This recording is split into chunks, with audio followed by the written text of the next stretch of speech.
awe-inspiring philosophy. You have to be one of those Christians who are fighting for all the pagan things in churches, right? Moi? No, I just enjoy refuting conspiracy theorists, like yourself, who get all their historical facts wrong and then use their bad understanding of history to try to infuse Christianity with their legalism. I've seen videos that so-called prove that Christmas or Easter isn't pagan. When Dionysus was born on December 25th. This is what I'm talking about. There is not one ancient primary source that ever said Dionysus was born on December 25th. That is a modern myth. Nor is there any primary evidence that Easter or Christmas are pagan holidays. Just ask my followers. You don't want to challenge me on this.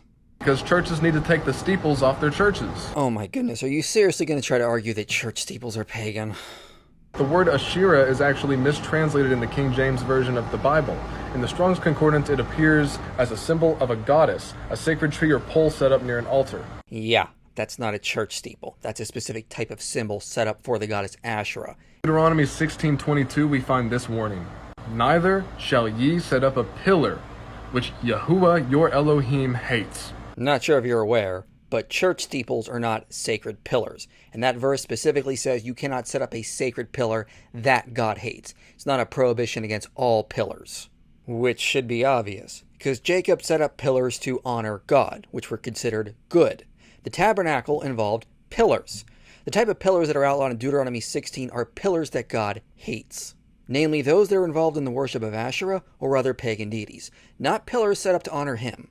Now let's talk about where steeples actually come from. Are you going to cite any primary sources from the ancient world, any scholars, or are you just going to make things up and expect us to believe you?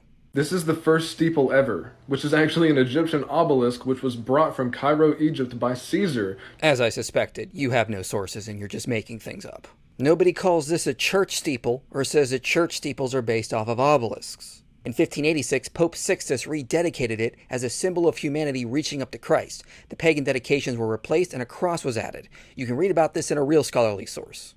The Catholic Church is not the Taliban, sir. They're not going to destroy or desecrate ancient artifacts. They did the mature thing, they just simply rededicated it to Christ.